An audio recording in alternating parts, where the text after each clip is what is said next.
Hey folks, this is Terry Pugh from Elevated Learning again. I want to close out on the discussion of the splitting functions. We've determined that in order to fix the problem that we have with address split to, which is when using the regular split, when it comes to words like North Carolina with the white space that separates the two words, we had a problem. It took North, but it completely left out Carolina, so we had a problem with that. Custom split had its challenges as well. It was a little difficult to figure out exactly how we could pull North space Carolina. We were very easily able to pull the zip code. So we're going to show you yet another way of doing this. We're going to use a calculated field. So since this is the field in question, the one we need to pull the data from, I'm going to click on the menu caret and I'm going to choose Create Calculated Field. Formula pane opens, and whatever the field's name is that we initiated creating this calculation from is going to display in the formula pane. Now, if you already have the formula that you want to type in, you can just directly key it into this pane, and you'll notice a message down here in the lower left corner that will tell you it's valid, or will tell you in red text that you have a problem. You can click on the little red arrow. Let me misspell this for a moment. And notice it says calculation contains errors. You can click on that little down arrow and it gives you a suggestion of what it thinks is wrong.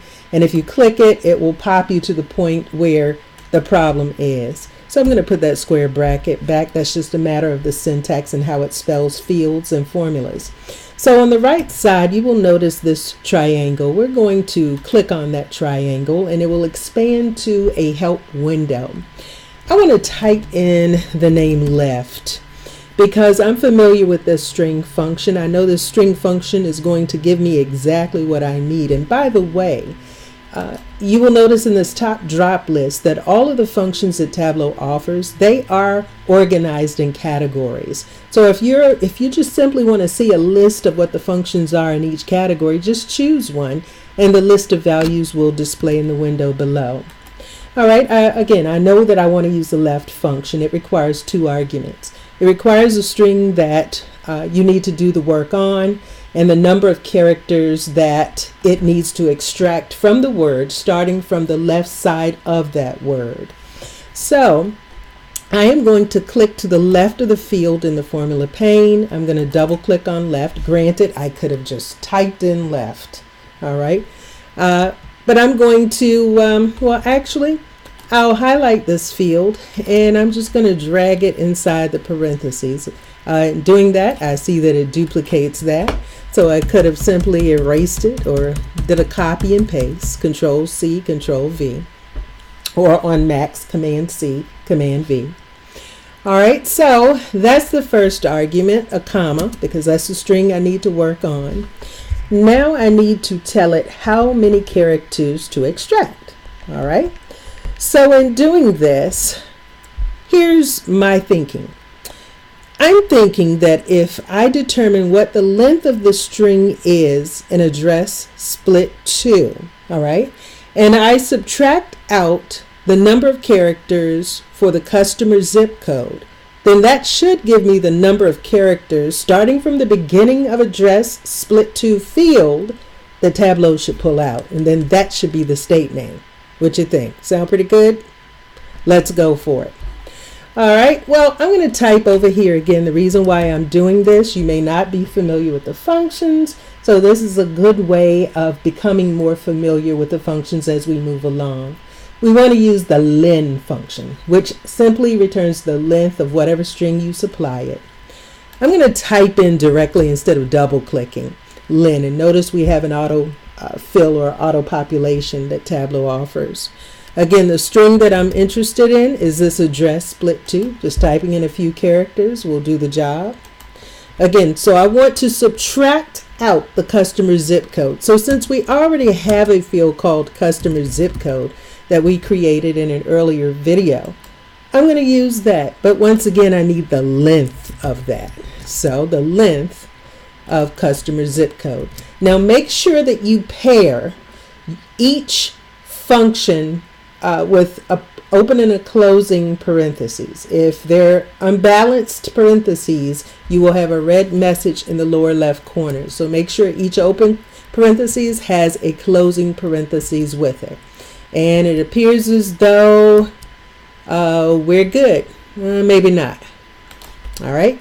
Because remember, here's that sub-calculation, or this calculation that we're doing. So let's look at that. I'm taking the length of address split to field, if I could just properly highlight, all right, subtract out the length of the customer's zip code, all right, and then that will be the total number of characters that we want to pull from address split to. And I made a mistake over here when I was doing all of that highlighting stuff. So let me put that back. Looks like I'm creating more of a mess, folks.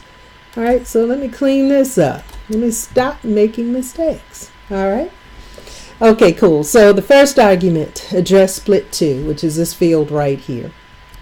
The number of characters, again, the total length of address split to field, subtract out the customer zip code, and that should give us the number of characters for the state. But let's think about this. Remember, there is a white space, a blank space, that separates the state name from the zip code. So I think we want to add one to ensure that we move to the last character that's not a blank space representing a part of the state's name. Sound good? All right, so let's just make sure once again it says calculation contains errors, expected closing parentheses or comma while parsing argument list for left. Okay, let's see where the problem is. The imbalance comes at the very end of this. So the length function has its parentheses.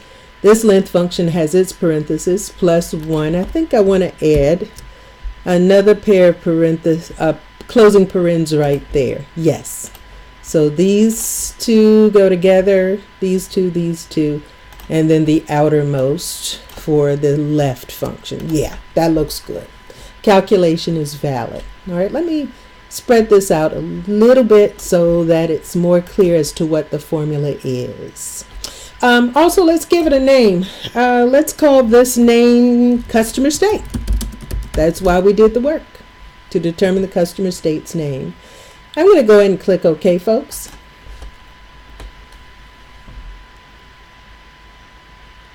All right. And let's look at the customer state's name. Looks like we have a little problem. I said +1. I don't think I wanted +1. What do you think I really should have said? I think I should have said -1. All right, so we can fix that. That's not a problem. I'm going to click on that menu caret. I'm going to choose Edit. And when I choose Edit, I'm just going to subtract 1. I was going from the wrong direction in my mind. I was thinking from the right. Don't know why. I should have been thinking from the left. So from the beginning of address split to field. All right, I'm going to click OK. And once I do that, Tableau is going to reprocess everything. All right, did it fix anything? All right, one more time. I'm going to click Edit. Still didn't fix the problem. Maybe I'm talking too much. -1.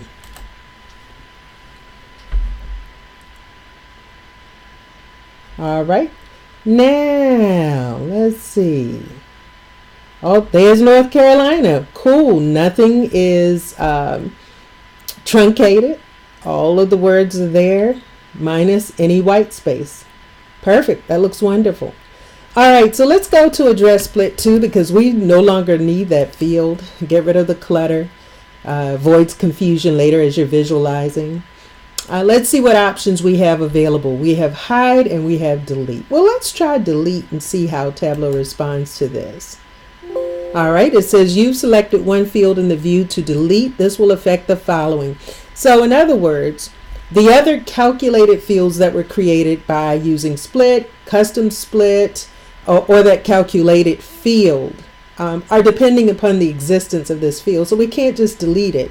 So we need to use the other option, and the other option is to hide.